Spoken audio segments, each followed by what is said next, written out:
¿Cuántos pueden cantar para el Señor con gozo?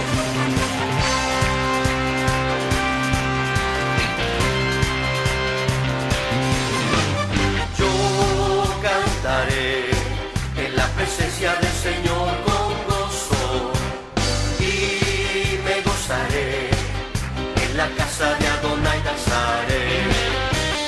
Yo cantaré en la presencia del Señor con gozo.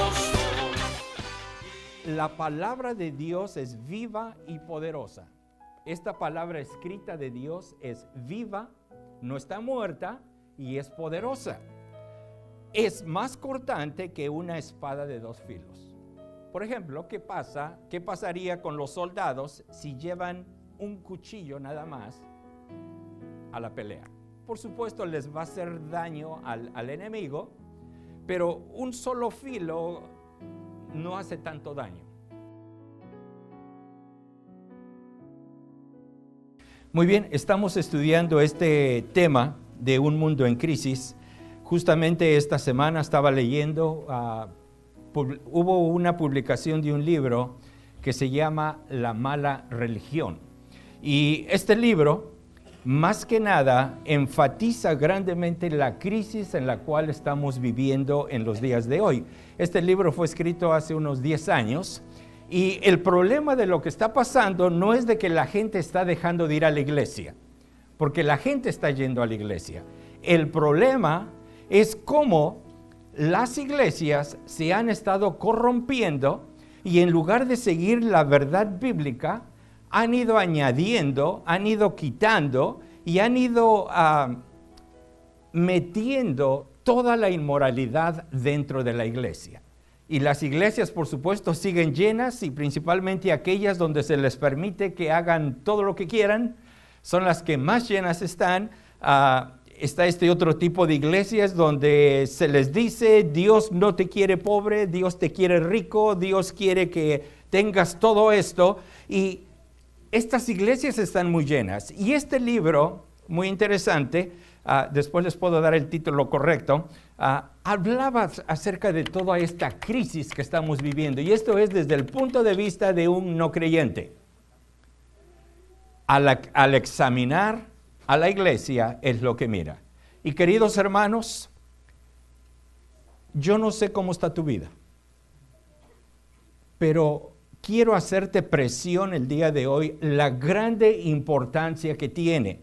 Es como si yo te dijera, si no te tomas esta pastilla te va a dar cáncer y te vas a morir en 2 días. ¿Qué harías? La tomas, porque sabes la grande importancia, el grande peligro que hay, que si no haces esto, el resultado que va a haber en tu vida. Esta iglesia de la cual estamos hablando era una iglesia formidable, que cualquier persona que la miraba decía, wow, qué figura de iglesia. Todos se aman, todos están trabajando, todos están activos, todos además conocen cuando alguien se mete y les quiere decir algo que no está en la Biblia, lo saben porque conocen la palabra de Dios. Además han sufrido, porque estaban viviendo en una ciudad donde todos estaban en contra de ellos. Pero el Señor les tiene que decir, pero hay un problema.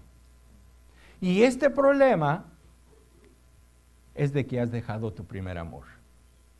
Es de que has dejado tu primer amor.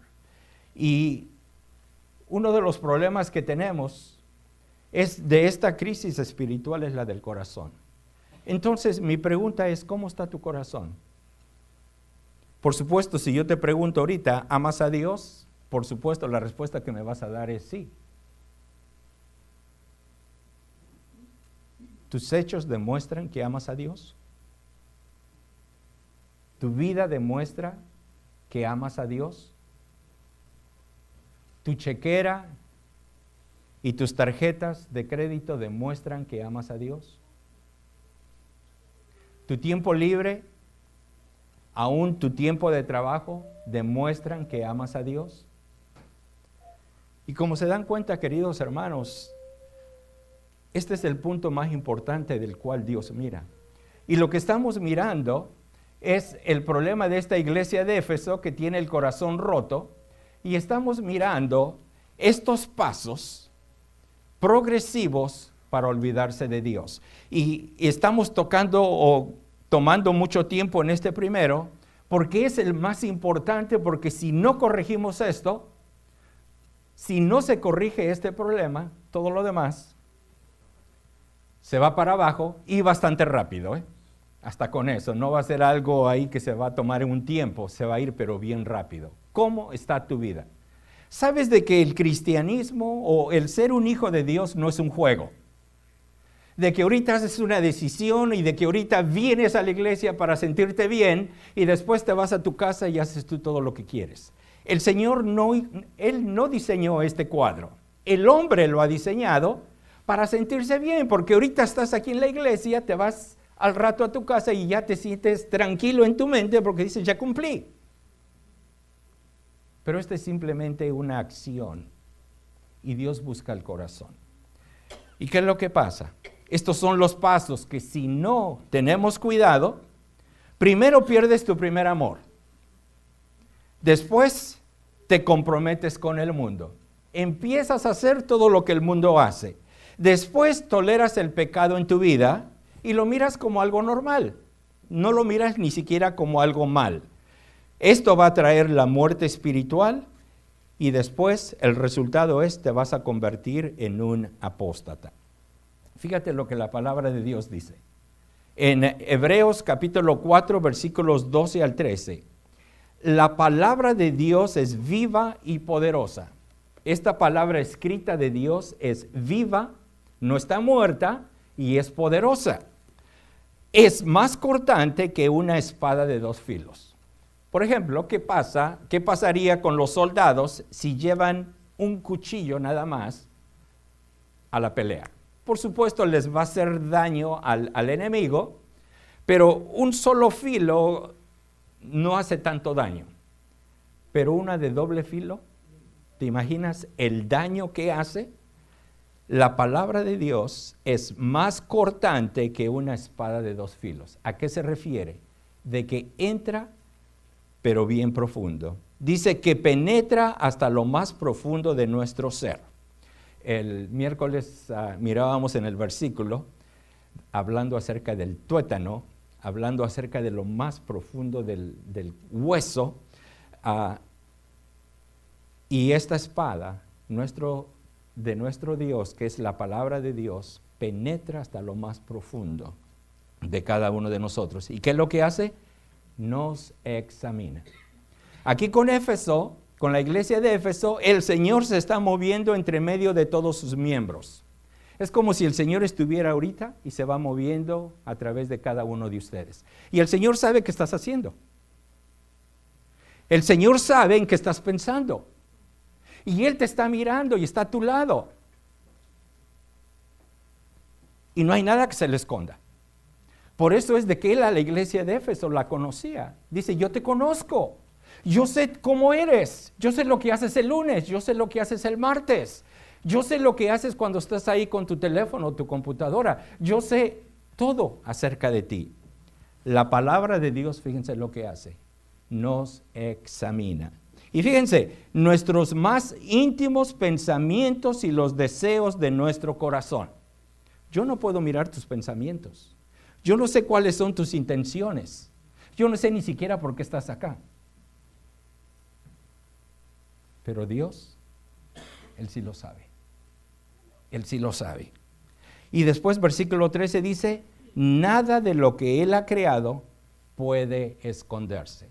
Si tú crees que te puedes esconder ahí en tu cuarto o allá en aquel lugar donde nadie te mira y estás ahí con tu teléfono, tu computadora, haciendo adivinar qué cosas, estás equivocado.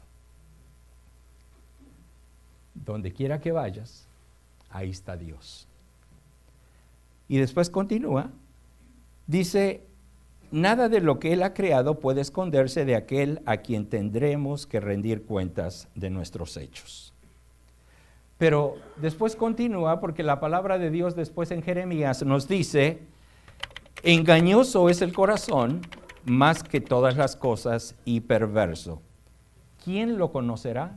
Se hace la pregunta el escritor. Y viene la respuesta. Dios dice, yo, que escudriño la mente, que pruebo el corazón, para dar a cada uno según su camino, según el fruto de sus obras. Entonces, ¿cómo está tu vida?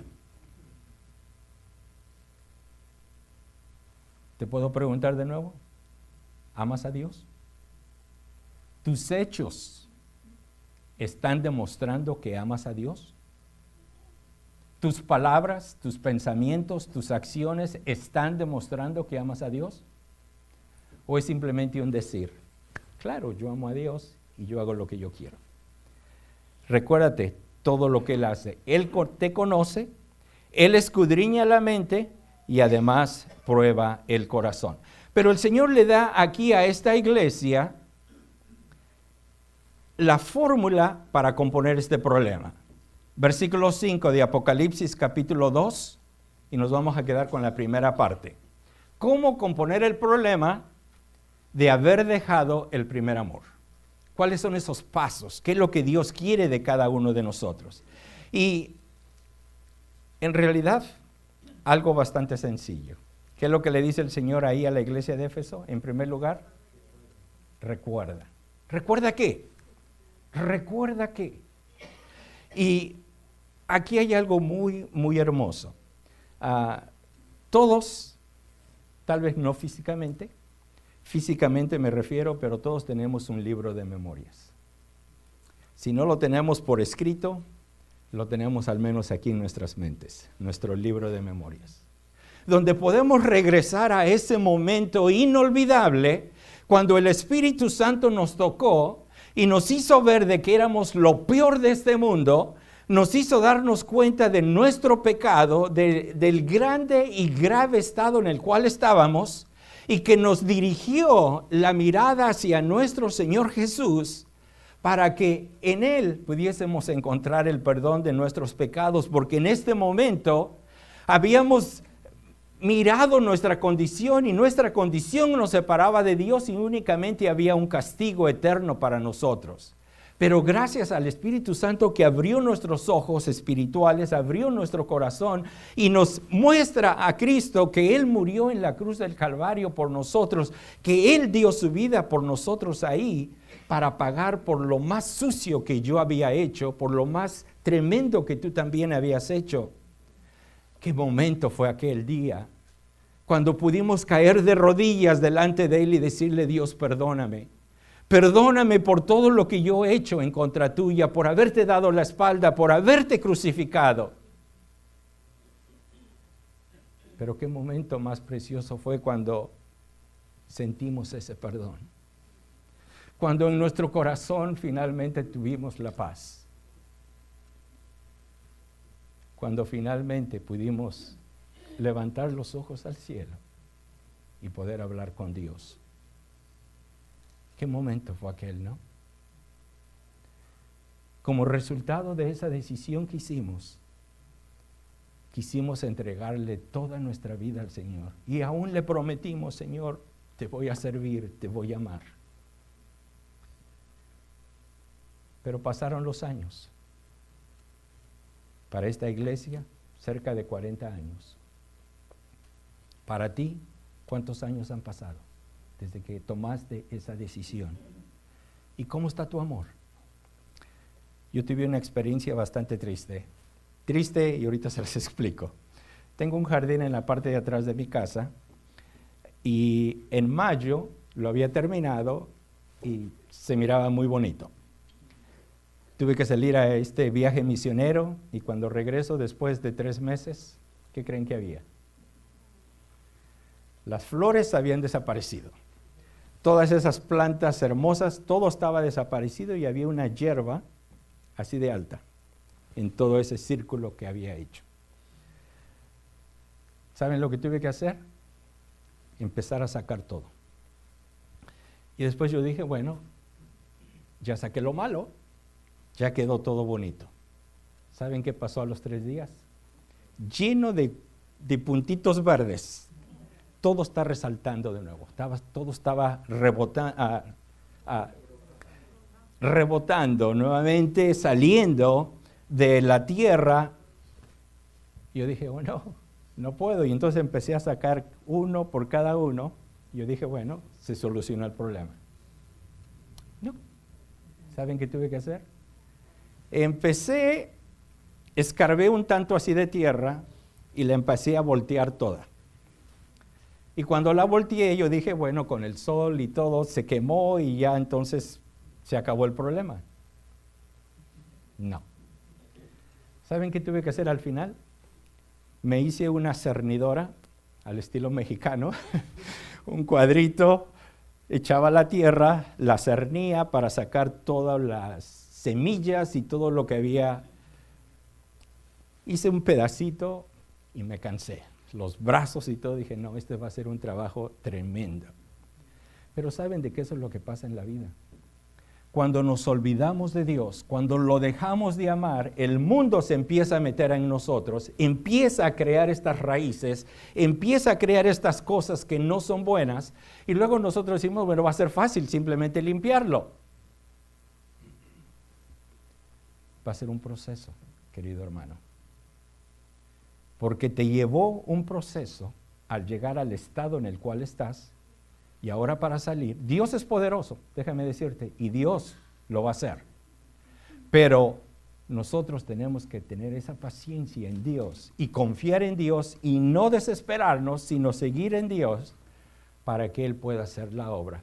Porque cuando abrimos el corazón al mundo, al pecado y todo lo demás, deja sus manchas en nosotros. Dios las quita, pero para sacar todo el resultado de lo que esto ha creado, vamos a tener problemas. Por eso, este versículo le dice a la iglesia de Éfeso, recuerda, abre el libro de los recuerdos.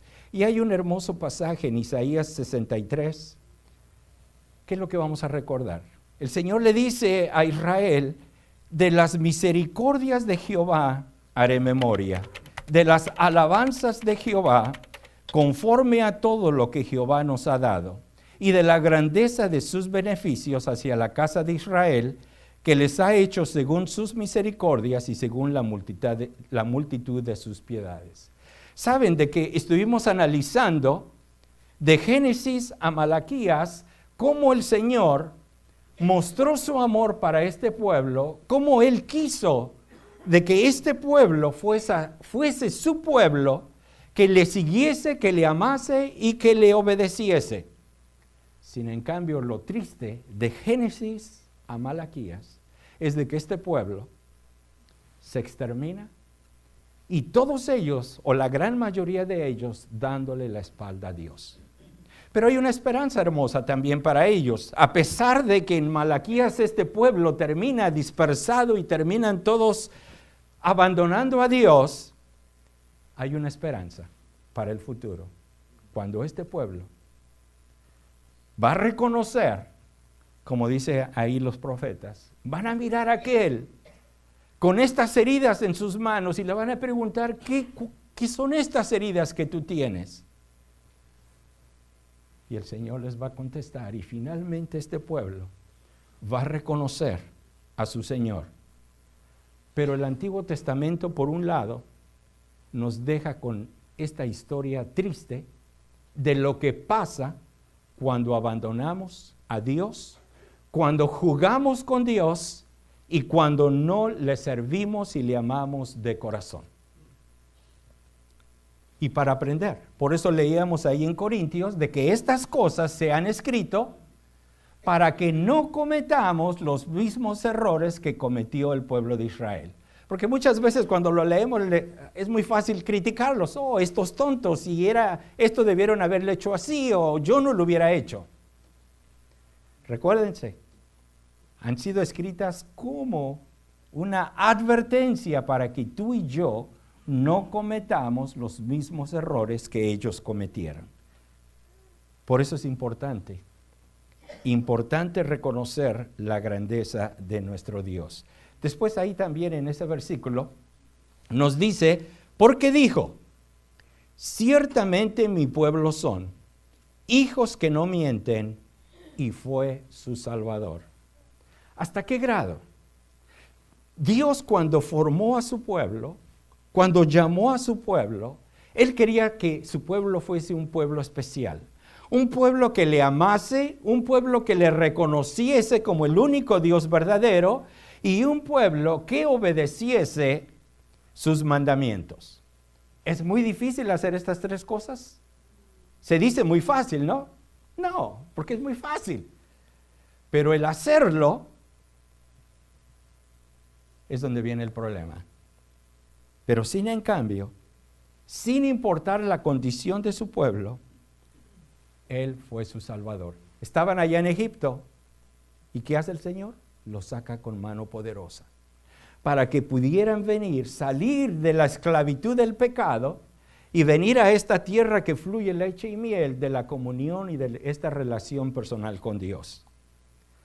Él fue su Salvador. Después continúa el versículo diciendo, en toda angustia de ellos, Él fue angustiado. Y el ángel de su faz los salvó. En su amor y en su clemencia los redimió y los trajo y los levantó todos los días de la antigüedad.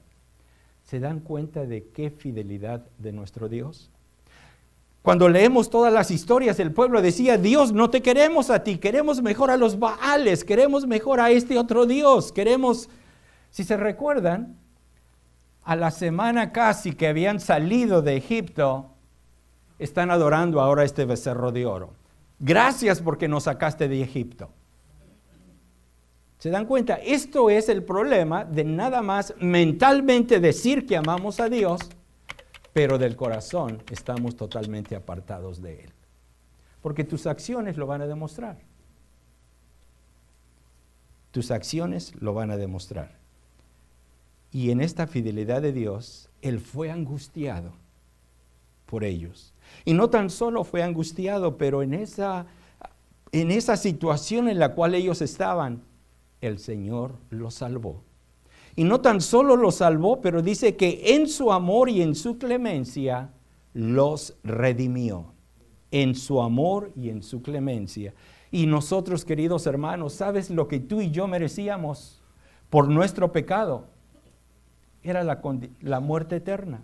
Estar separados totalmente de Dios. Pero para que te des cuenta, por eso la palabra de Dios dice, recuerda qué bendiciones tenemos ahora en Dios.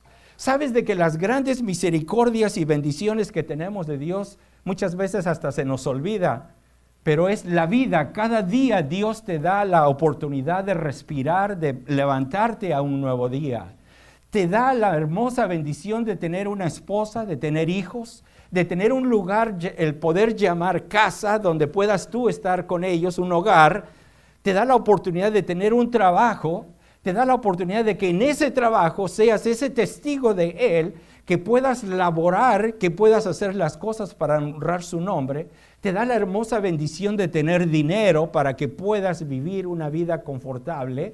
Te da, y pudiéramos seguir y nunca terminar. Esas son las misericordias y las bendiciones que Dios nos da a diario. ¿Por cuántas de ellas le agradecemos? Estamos tan mal acostumbrados a recibir todo esto de que ya en nosotros ni siquiera lo notamos. Pero sin en cambio el amor de nuestro Dios continúa. Por eso es muy importante recordar ese primer momento en nuestra vida. Y en lugar de seguir bajando, tenemos que ir al revés. No tenemos que ir como la bolsa de valores, ¿no? Porque ¿qué es lo que pasa? Subimos, bajamos, y esa no es la fórmula que Dios desea de cada uno de nosotros. Debemos de empezar aquí y empezar a subir hacia arriba hasta llegar a la meta. ¿Y cuál es la meta del supremo llamamiento? En Cristo Jesús es llegar a ser como Él es, como nos lo pone Pablo. Entonces vamos a recordar, en los minutos que nos quedan, vamos a recordar este grande amor de nuestro Dios en el Nuevo Testamento. Y saben de que los pastores, no vamos a estar leyendo para que el tiempo no nos gane. Los pastores tuvieron una de las experiencias y bendiciones más grandes que ha habido. ¿Se imaginan? Ellos están ahí trabajando, cuidando a sus ovejitas, cuando de momento se aparece este ángel y después esta grande multitud para darles las noticias más hermosas que jamás se han escuchado. ¿Y saben cuáles fueron esas noticias? El tiempo ha llegado. En el reloj eterno de nuestro Dios, el tiempo ha llegado para que su Hijo, el Hijo de Dios, tome forma humana y se inicie aquí en la tierra el proceso de nuestra redención, de nuestra justificación, del perdón de nuestros pecados. Y estos pastores son los primeros en escuchar estas noticias. Y lo que más me llama la atención es de que estos pastores tuvieron varias opciones, o mejor dicho, 2 opciones. Gracias por decirnos las noticias, no estamos interesados. Nos quedamos aquí porque ¿qué le va a pasar a nuestras ovejitas? Se las van a venir a robar o se van a ir y las vamos a perder. Pudieron haber dicho eso. Pero sin en cambio, ¿qué dijeron? ¿Qué hacemos aquí parados? Vamos y vamos a ver esto que se nos ha dicho. Y cuando llegan ahí y miran a este hermoso bebé, al Hijo de Dios, a Emmanuel hecho hombre, ¿qué es lo que hacen? Se arrodillan y le adoran. Qué hermosa bendición que tuvieron estos. La palabra de Dios no nos habla más de ellos. Pero yo me quise poner a pensar un poquito más. ¿Qué creen que pasó con los demás días que siguieron adelante? Con los demás años que siguieron delante de ellos. ¿Siguieron cerca del Señor? ¿Se habrán apartado de Él? Su misma profesión les estaba recordando de ese hermoso evento, de que este corderito un día iba a ser crucificado. Como nos explicaba nuestro hermano cuando nos visitó, posiblemente estos pastores eran los que cuidaban las ovejas para el sacrificio. Entonces ellos entendían el proceso de todo esto que estaba sucediendo. Y yo me imagino, mi propia respuesta, no está en la Biblia, pero mi propia respuesta a mí es de que ellos continuaron fiel al Señor. Porque a diario les recordaban estos corderitos lo que el Hijo de Dios vino a hacer. Que 33 años más tarde, Él estaba muriendo en aquella cruz. Y estos pastores sencillos creyeron, obedecieron y siguieron constante a nuestro Señor. El siguiente grupo fueron los magos. Y hay muchas preguntas siempre, ¿no? Bueno, ¿cómo supieron ellos? ¿Qué pasó? Etcétera, etcétera. Y la respuesta la tenemos en Daniel. Daniel, y para que se den cuenta cómo Dios te quiere utilizar en tu trabajo. ¿Qué hizo Daniel? Daniel tuvo 2 opciones también. La opción número 1 es gozar de la vida en este nuevo imperio, en este nuevo lugar donde estamos, y en pocas palabras, olvidarme de Dios. Pero Daniel, y leemos en Daniel capítulo 1, Daniel propuso en su corazón no contaminarse, no meterse en las cosas de este mundo, sino en guardarse fiel, en obedecer a Dios y en honrar su nombre. ¿A qué grado llegó? Empezó a subir, o el Señor en su bendición lo empezó a subir, y llegó a una posición donde él era el encargado de todos estos científicos, de todos estos magos, de todas estas personas inteligentes que había en el reino. ¿Y qué hizo Daniel? Por supuesto, la palabra de Dios no nos lo dice específicamente, pero podemos deducir de que él dio testimonio, él les habló acerca de lo que quién era Dios, de las cosas que él iba a hacer. ¿Y saben qué? Años más tarde, seguía un grupo que habían sido impactados por el poder de la palabra de Dios, que conocían las profecías que habían sido dadas por Daniel y saben, ha nacido el Cristo. Así es de que vamos a adorar al Rey de los judíos. Y saben que cuando llegaron ellos frente a Herodes, si ellos hubiesen vivido el día de hoy, por supuesto quieren vivir o quieren hacer las cosas políticamente correctas, ¿no? Y creo que en lugar de haber preguntado, ¿dónde está el Rey de los judíos que ha nacido? Recuérdense, ya hay un rey ya, y se supone que este rey es el Rey de los judíos. Entonces ellos pudieron haber cambiado ahí su mensaje y pudieron haberle preguntado otras cosas, pero no lo hicieron. Porque en su corazón ellos sabían de que este rey no era un rey humano, sino era este rey, el mismo Hijo de Dios. Y que no les importó, bueno, si por nuestra pregunta morimos, no hay problema. Porque venimos nosotros para adorarle. Y cuando están delante del Señor, este grupo no eran judíos. Este grupo que había venido a adorar al Señor eran no judíos, pero que reconocieron de que Jesús era el Hijo de Dios y vienen para adorar y para entregar sus presentes. Y cuando se regresan, imagínense la alegría, el impacto que dejó este momento de tener enfrente de ellos y aún tal vez en sus brazos a este Redentor, a este que había venido para dar su vida por la humanidad. Qué hermosa bendición de este grupo. Y nuevamente la pregunta es, cuando regresaron, ¿qué pasó con ellos? ¿Continuaron? Saben de que si estudian un poquito de historia de la iglesia, en toda esta zona de lo que es Irán e Irak,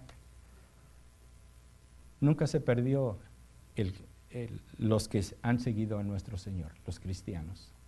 Y es interesante mirar varias iglesias que desde hace muchos tiempos continúan todavía alabando y glorificando el nombre de Dios. Y todo por el resultado, por supuesto, es de Dios.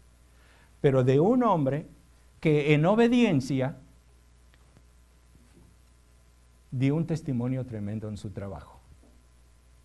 Y gracias a ese testimonio es de que todas estas personas pudieron escuchar del mensaje de Dios.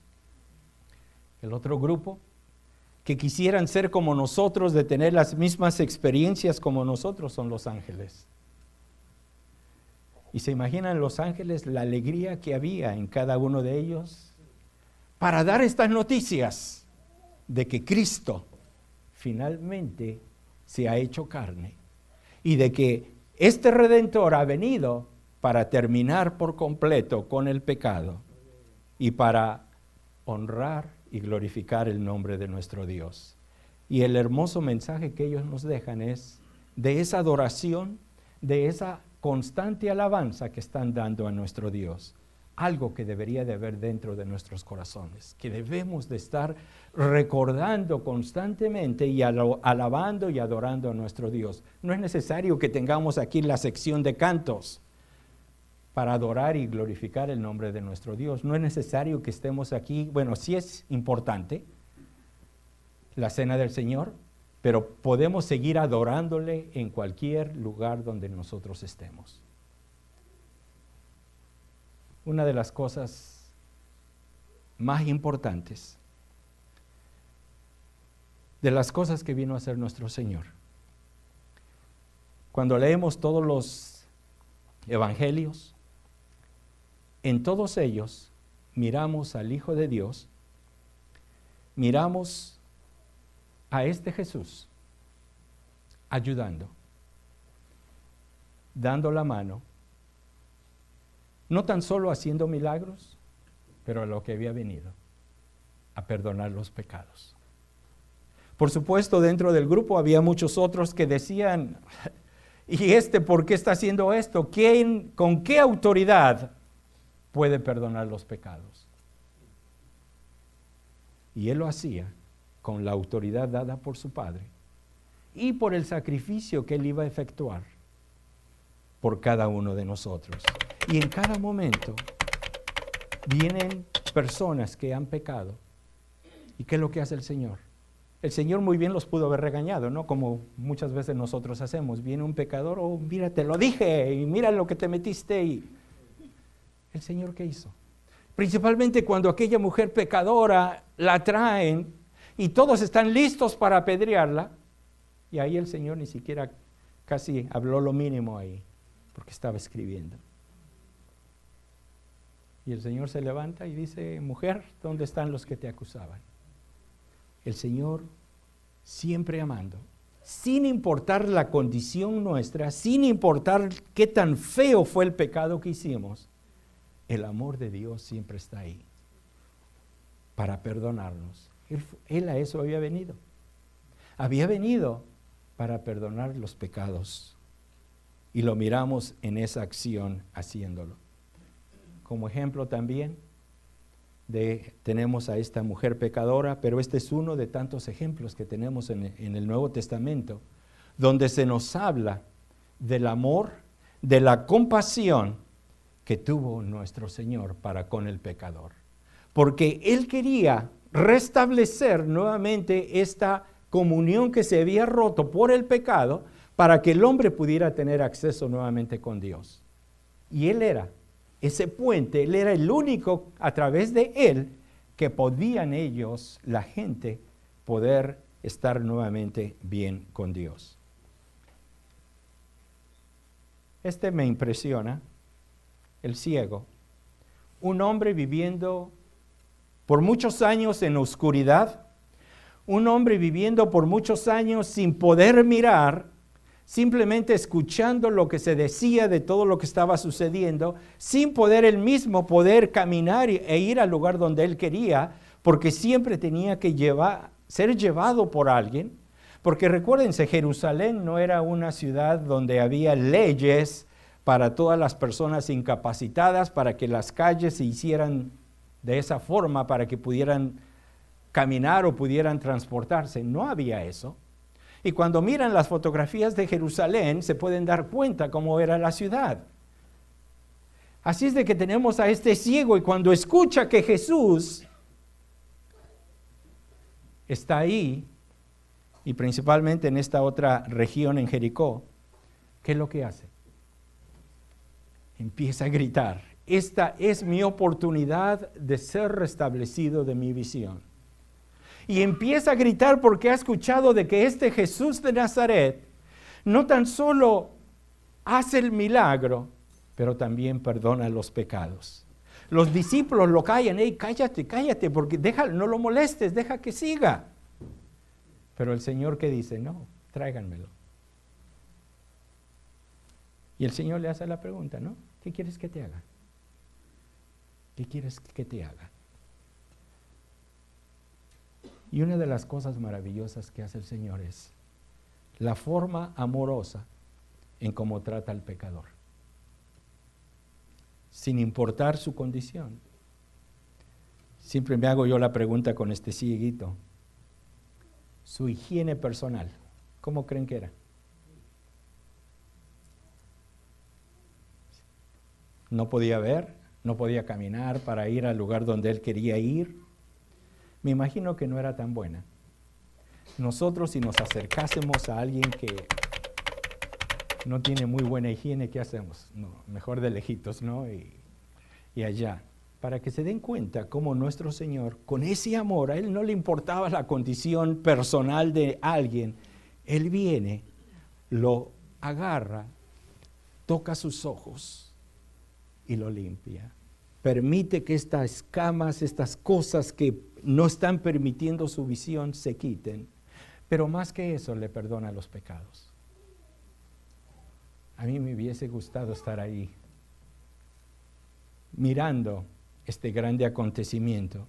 Y mirar la cara de este ciego, de decir, ahora puedo ver. Y la primera cosa que mira, ¿saben qué fue lo más hermoso? Mira la cara de nuestro Señor. Y le puede decir, gracias, porque por tantos años estuve ciego y finalmente ahora puedo ver. ¿Se dan cuenta, queridos hermanos, lo que Dios ha hecho por ti y por mí? Estábamos ciegos espiritualmente, estábamos apartados de Dios. Y ahora tenemos esta hermosa bendición de poder estar con Él. Pero llegó el momento culminante de nuestro Señor, su crucifixión. Él había venido para esto. Había venido para dar su vida por los pecadores. Y esto quiere decir que tenía que morir. Esto decía de que Él tenía que, se iba a cumplir en Él todo lo que había sido escrito de Él. Y fue una de las situaciones más tremendas que Él pasó. No tan solo hablando físicamente, pero hablando en su relación para con su Padre. Porque imagínense, Dios lo tuvo que desamparar.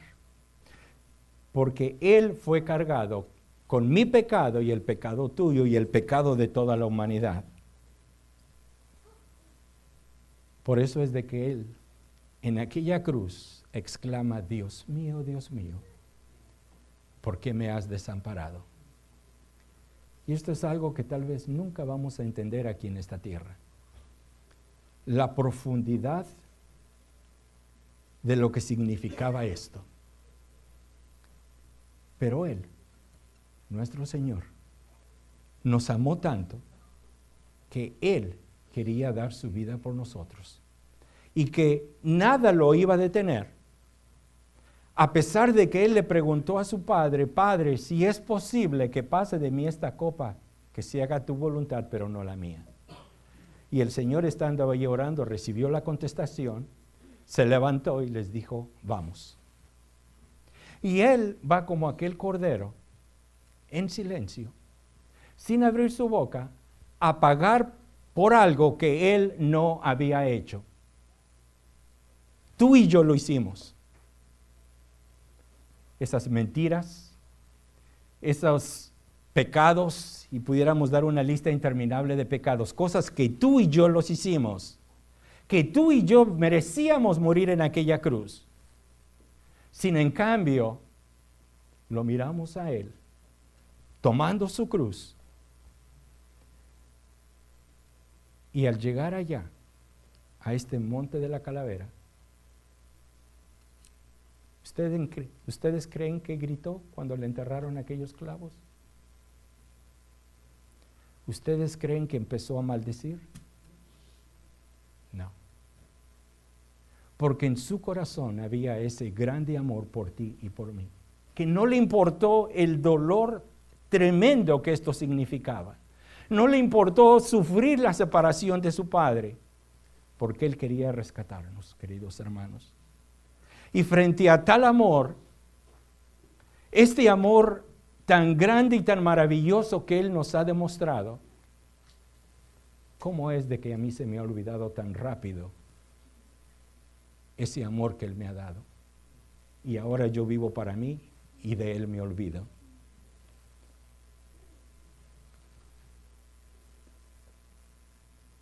Había un grupo que iban caminando, iban tristes, iban acongojados, porque aquel que pensaban que había venido para rescatarlos del yugo de los romanos, ahora está muerto. Y además ya han pasado 3 días. Pero hay algo muy interesante en lo que pasa en sus corazones, de que mientras van caminando con este caminante que no saben quién es, sus corazones se van regocijando, sus corazones se van encendiendo cada vez más por las palabras que les va diciendo este personaje. Pero llega el momento culminante de esta historia, cuando la tarde ya ha declinado. Recuérdense que todo eso era un desierto, y la zona por donde iban caminando, se suponía que este caminante posiblemente iba a Jericó. Por el camino por donde iban, porque Maús está del otro lado de Jerusalén, a un lado de lo que era Betania, y el único camino que los puede conducir a algún lugar era Jericó. Y esa distancia entre Maús y Jericó es un desierto, donde podía haber asaltadores, podía haber animales, podía haber de todo un poco. Y estos le ruegan: quédate con nosotros. porque ya se ha hecho tarde. Por favor, quédate con nosotros. Y que una vez de que están sentados, hay una hermosa canción que siempre me encanta. Dice, como si fuese el anfitrión de la casa, el Señor se levanta enfrente de la mesa y parte el pan. Y justo cuando Él está partiendo el pan, los ojos de estos se abren, porque saben quién era este caminante, que no lo conocían al principio porque sus ojos estaban cegados, pero saben de que era el Hijo de Dios resucitado, quien vivía y vive para siempre, para gloria de Dios Padre. Queridos hermanos, tenemos a alguien que no tan solo murió, pero que vive y que nos ha prometido la victoria si tan solo nosotros permitimos de que Él pueda estar en nosotros. Entonces, durante esta semana, recuerda lo que Cristo hizo por ti. Recuerda cómo durante todos estos años, a pesar de que le has dado la espalda, cómo su fidelidad, su presencia contigo, Él continúa ahí. Entonces, ¿qué tenemos que hacer? Próxima vez vamos a hablar de 3 cosas que nos dice la palabra de Dios que tenemos que hacer. Oremos. Dios nuestro, cuando miramos este hermoso mensaje de amor en tu palabra, no lo entendemos. Cómo después de haber sido yo lo peor de este mundo, que tú me amases de tal forma que tu Hijo, el Señor Jesucristo, diese su vida por mí en aquella cruz. Y esto, lo único que produce en mi vida es el caer de rodillas ante ti, Dios nuestro, y agradecerte por ese grande amor, por esa grande misericordia, por todas tus bondades que tú derramas para con nosotros. Permite de que nunca nos olvidemos de lo que tú has hecho por nosotros, y de que cada día nos neguemos a nosotros mismos, tomemos nuestra cruz y vayamos en pos de ti.